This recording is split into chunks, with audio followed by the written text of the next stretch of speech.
আসসালামু আলাইকুম, শুভ দুপুর। প্রথমে আমি বাচ্চাদের জন্য বলিনি আজকে, মানে ওরা তো বুঝবে না, কিন্তু আমাদের আজকে ওদেরকে ডিম খাওয়ানো হবে, দুধও আছে। তোমাদের দুধ পছন্দ? কথা বলো। আচ্ছা, কার পছন্দ না হাত তোলো। ওর পছন্দ না, ও বলছে প্রথম। কার পছন্দ না? দুধ পছন্দ কার না? আচ্ছা, তুমিও বলছো তোমারও না, ওই যে মাথায় ফুল। তো আর কার পছন্দ না? আচ্ছা, তাহলে তোমাদের নামা। দুধ কার কার পছন্দ? দুধ সবাই হাত তোলো, কার কার পছন্দ? বাহ, তাহলে বেশি একটা তালি দাও ওদের জন্য, সবাই তালি দাও। আর ডিম কাদের পছন্দ? ডিম বাবা সবার পছন্দ। তাহলে আজকে তোমাদেরকে কি খাওয়ানো হবে? আর তোমরা খুশি? আচ্ছা, ঠিক আছে, হাত নামাও। এখন আমাদের আজকে এখানে দুইটা অনুষ্ঠান। আমাদের এই যে বাচ্চারা আজকে কত খুশি দুধ আর ডিমের জন্য। তাহলে এই দুধ আর ডিমটা কোথা থেকে আসবে? দুধটা আসবে গরু থেকে, অথবা ছাগল থেকেও আসতে পারে, আর ডিমটা আসবে মুরগি থেকে। তাহলে যারা আজকে খামারি এখানে উপস্থিত, তাদের কাজ হলো গরু গরু থেকে দুধ উৎপাদন করা, যদি গরুটা দুধ হয়, আর আর মুরগি পালন করা যাতে মুরগির ডিম হয়, অথবা তাদের এমন কিছু করা যার মুরগি পালন করলে যে খালি মুরগির ডিমটা খাবে তা না, কারণ এখন পোলট্রি হয়ে গেছে অনেক বেশি। পোলট্রি থেকে ডিমটা কেনার মতো সক্ষমতা তৈরি করতে হবে। তাহলে ডিমটা কেনার মতো সক্ষমতার জন্য কি করা লাগবে? কোনো কিছু কাজ করা লাগবে। এই যে আজকে একটা ভালো কথা বললেন না আমাদের প্রাণী সম্পদ অফিসার, যে ঘাসের বাজার। আমি যখনই কাপাসিয়া ঢুকি, আশেপাশের রাস্তা দিয়ে যখন দেখি অনেক খালি জায়গা কিন্তু পড়ে আছে, পতিত পতিত খালি জায়গা পড়ে আছে। তাহলে পতিত খালি জায়গার মধ্যে আমরা কি করতে পারি? পতিত খালি জায়গার মধ্যে আমরা ঘাস লাগাতে পারি। কারণ মনে রাখবেন একটা জিনিস, গরুর কিন্তু প্রধান খাবার হলো ঘাস। তো এখন গরুকে যদি আমরা ঘাস খাওয়াতে পারি, তাহলে কিন্তু ঘাস, কচুরি পানা, এগুলি কিন্তু গরুর প্রধান খাবার।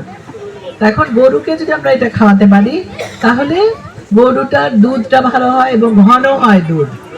এটা মানে বৈজ্ঞানিক ভিত্তিটা বলতে পারবেন আমাদের প্রাণী সম্পদ অফিসার। আমি খালি আমার যতটুকু বুঝি সেখান থেকে আমি এই কথাটা বলে গেলাম। কারণ গরুকে আগেকার দিনে একটা বাড়িতে একটা গরু থাকতো, হয়তো অল্প দুধ দিত, 2 লিটার 1.5 লিটার দেশি গরু, বা হয়তো 2 লিটার 3 লিটার।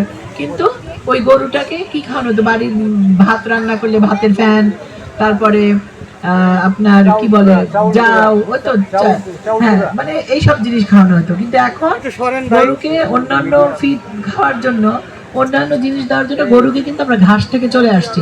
আর কামড়ায় ঘাস খাওয়ার মতো জায়গা কিন্তু এখন বাংলাদেশে অনেক কম।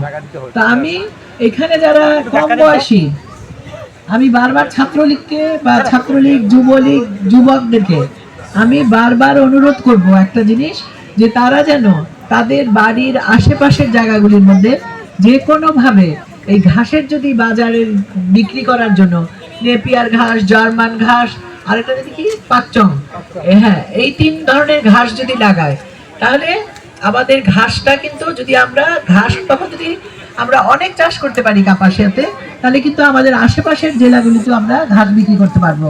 কারণ ইতিমধ্যে কাপাসিয়াতেই কিন্তু অনলাইনে ঘাস নিচ্ছে, এবং টঙ্গী এলাকা থেকে শুরু করে অনেক জায়গায় যেখানে ঘাস নাই সেখানে কিন্তু ঘাস নিচ্ছে। তাহলে আমরা কিন্তু এই বাজারটাও ধরতে পারবো, নিজেরাও কিন্তু। এই যে বাচ্চারা আজকে কত খুশি হয়ে, ওদের হাসিটা যদি দেখতো এখান থেকে। আমি তো ওদের হাসি দেখলাম যখন আমি বললাম দুধ আর ডিমের কথা। তার মানে ওরা এটা খেতে চায়। কাপাসিয়াতে এই আমাদের প্রাথমিক বিদ্যালয়ে আমার মনে আছে, যখন বাচ্চাদেরকে খাওয়ানোর একটা শুরু করি আমি, তখন আমার মনে আছে একবার একটা মা সমাবেশ, যখন বাংলাদেশে কোথাও মা সমাবেশের যে গ্রামের স্কুলে হয়, এটার যখন কোনো ধারণাই ছিল না, ওরকম সময় কিন্তু আমরা দরদুরিয়া স্কুলে আমি নিয়মিত করতাম। তো ওই সময় একটা বাচ্চা আসছে, খুব কান্নাকাটি করতেছে। তো মা বলল যে আপনি একটু বুঝান কেন কাঁদতেছে। তখন আমি বললাম কি হয়েছে? তখন বলে আমি এটা ডিম খাইতে চাইছিলাম। তা আমি ডিম ভাজতে চেয়েছিলাম, তো ডিম কি হলো, বলে ডিম ভাজছে, তখন কিন্তু ফার্মের ডিম না, তখন দেশি ডিম। তো দেশি ডিম ভাজার পরে একটা ডিম 4 টুকরা করছে, আর ওর ভাগে আস্তে আস্তে ডিম আর নাই। তখন এই যে বাচ্চাটার কষ্টটা, বাপ খেয়েছে, মা হয়তো ছেলেকে দিছে, আরেকজন কাউকে দিছে, কিন্তু ওই একটা ছোট ডিম ওরা খেতে পারেনি। তারপর থেকে চিন্তা করলাম যে না, দেখি এদেরকে একটা খাওয়ানোর ব্যবস্থা করতে পারি কিনা।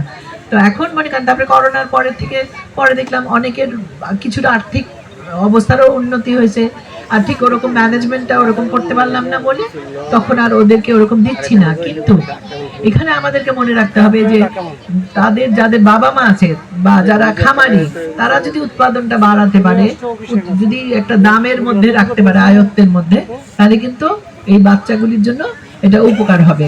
আর আমাদের একটা জিনিস মনে রাখা লাগবে যে আমরা অনেক সময় মনে করি প্রোটিন বোধহয় একটা বয়সের পরে লাগে না, বৃদ্ধদের কিন্তু প্রোটিনটা আরো বেশি দরকার, কম পরিমাণে হলেও দরকার। কারণ আমাদের প্রতিদিন, এই যে ধরেন আমি এখন কথা বলতেছি, এই যে আমি কথা বলছি, আমার মাথার মগজ খরচ হচ্ছে, কিন্তু এই যে এটার জন্য প্রতি মুহূর্তে কিন্তু আমার শরীরের মধ্যে কোষ ভাঙছে, কোষ মরে যাচ্ছে এবং নতুন কোষ তৈরি হচ্ছে। এই নতুন কোষ তৈরি হওয়ার জন্য আমার প্রোটিন হলো একমাত্র যেটা সব থেকে জরুরি বিষয়, প্রোটিন। এই প্রোটিনের উৎপত্তির জন্য আমাদের প্রোটিন যেগুলি খাবারে পাওয়া যায়, সেই খাবারগুলি খাওয়া লাগবে। আর যেটা প্রাণী সম্পদ অফিসার বললেন, ওনার হয়তো জানা নাই যে তাজউদ্দিন আহমদ 1974 সালে উনি অর্থমন্ত্রীর পাশাপাশি উনি প্রাণী সম্পদ, যেটা তখন বলতো পশুপালন, হ্যাঁ, ওই মন্ত্রণালয়ের দায়িত্বে ছিলেন। এবং ওনার সময় উনি প্রথম বলছিলেন যে বাংলাদেশে কামড়ে ঘাস খাওয়ানো বর্তমানে সম্ভব না। এই জন্য তখন উনি সেই 74 সালে উনি বলে গেছে যে এখানে বিদেশি ঘাসের যে চাষ, ঘাসের চাষ করতে হবে। তো এই জন্য, আর এবং আমি পরে ওনার বক্তৃতা এগুলো পত্রিকা থেকে ঘাটতে গিয়ে বার করতে গিয়ে আমি প্রথম জানলাম যে আসলে নেপিয়ার ঘাস, তারপরে জার্মান ঘাস, এইসব ঘাসের কথাগুলো, তো যেগুলি বর্তমানে আমাদের এখন শুরু হয়েছে। তো এখন এই জন্য আমি বলবো যে সবাই বলে কিছু করি না, এই খাওয়া পায় না, কিছু করি না। এই যে আজকে একজনটা আসলো, ওদের 10-20 ঘন্টা জমি আছে, তো ওই জমিটার মধ্যে যদি ধান চাষ করে কিছু জমি, বাদ বাকি ধানের আইলের পাশ দিয়েও যদি ঘাস লাগানো যায়, তাহলেও কিন্তু যে কোনো উপায় আসলে চেষ্টা করলে উপায় নাই, এটা কিন্তু আমি কোনোভাবে মানতে রাজি না। চেষ্টা করতে হবে, চেষ্টাটা বন্ধ করা যাবে না। তো এই জন্য আপনারা যারা এখানে, যারা তরুণ, এখানে বেশি খালি মাথা লাড়লে হবে না। তুমি নিজের বাসায় গাছ লাগাইছো দু একটা? আমার মনে হয় বিশ্বে আল্লাহ যতগুলি সুন্দর পাতা দিয়েছে, আমাদের করলার পাতার মতো সুন্দর কিন্তু আর কোনো পাতা, খুব কম পাতা আছে করলার পাতার মতো সুন্দর। কারণ করলা গাছ, করলার পাতা যদি বাসার ভিতরেও রাখা যায় সাজানোর জন্য, তাও কিন্তু সুন্দর, এত সুন্দর করলার পাতা। তো সেই জন্য করলা গাছও যদি একটা লাগাই দেওয়া যায়, তো সেটা দিয়ে যেই করলা, ওই করলা দিয়ে তো করলা খাওয়া যায়। এই যে আমাদের মাননীয় প্রধানমন্ত্রী গতকাল গণভবনে বুঝলাম যে অজস্র অঢেল জায়গা আছে, তারপরে উনি ওখানে কালকে যে কৃষক লীগের যে যারা গেছে তাদের সবাইকে উনার বাগানে উনি সবজি, তারপরে শাক, এগুলি উপহার দিছে। তো আমরা তো নিজের বাড়ির পাশে যেগুলি জায়গা পড়ে আছে পতিত, সেখানে তো গাছ লাগানো উচিত, কেন পতিত জমি পড়ে থাকবে? না মানে সেখান থেকে আমি খারাপ ইট দিব, খারাপ ইট দিয়ে আমি লাভ বেশি করব, তাহলে আর খারাপ কাজ করা লাগে না, তাহলে সমাজটা ভালো হয়। প্রত্যেকটার সাথে কিন্তু প্রত্যেকটার একটা চেইনের মতো। এখন তো রিক্সাও চলে আমাদের এখানে দিয়ে ব্যাটারি, ওটার মধ্যে চেইন লাগে না, তাহলে বলতাম চেইন এফেক্ট আর কি, চেইনের মতো। তো এই জন্য আমাদেরকে একটু এইটা বুঝে কাজ করা লাগবে। আর আরেকটা জিনিস, আমি যেই কথাগুলি বলি, আমি কিন্তু অনেক কষ্ট করে, অনেক চিন্তা করে মানুষের ভালোর জন্য বলি। আমার কথাগুলি মনে রাখলে খুব ভালো হবে যারা এই কাজগুলির সাথে জড়িত, কারণ এরকম করে কিন্তু কথা কেউ বলবে না। আমি কিন্তু আমার রাজনীতি যদি কেউ বলে কি, সেটা হলো মানুষের জন্য কাজ করা, এবং আমি কিন্তু মানুষ যাতে উপকৃত হয়, মানুষ যাতে ভালো থাকে, সেই জন্য আমি সবসময় আমার প্রত্যেকটা কথা থেকে যেন একটা মানুষ একটা উপকার পেয়ে যায়, বুদ্ধি করার, চিন্তা করার শক্তি পায়, আমি কিন্তু এই চেষ্টাটা করি। এই জন্য আমি অনুরোধ করব সবাইকে, এখানে যারা আমার বোনেরা বসে আছে, প্রত্যেকের বাড়িতে যেন গাছ লাগায়। কারণ আমরা এবার করোনার সময় বুঝছি যে মিষ্টি কুমড়ার কত গুরুত্ব। কারণ মিষ্টি কুমড়া, যেরকম আমরা ডিমের কথা বললাম, দুধের কথা বললাম, মিষ্টি কুমড়া এরকম একটা সবজি, যাদের হয়তো একটু ডায়াবেটিস বেশি ওরা একটু কম খাবে, কিন্তু মিষ্টি কুমড়া এমন একটা সবজি যেই সবজিটার মধ্যে মানে সমস্ত রকম ভিটামিন আছে এবং যেটা রোগ প্রতিরোধ করে, যেই সব জিনিসগুলো, জিঙ্ক, যেটা আমরা একটা ট্যাবলেট করোনার সময় সবাই খেয়েছে, জিঙ্ক রোগ প্রতিরোধ ক্ষমতা বাড়ায়, তো সেটার মধ্যেও কিন্তু প্রচুর পরিমাণে আছে। আর মিষ্টি কুমড়াটা একেবারে পাকার আগে যদি সবুজ চামড়া সহ খাওয়া যায়, সেটা আরো বেশি শক্তিশালী, আরো বেশি উপকার হয় চামড়া যখন কচি থাকা অবস্থায় যদি খায়। দুইটাই ভালো। আর মিষ্টি কুমড়া কিন্তু যে কোনো রকম করে খাওয়া যায়।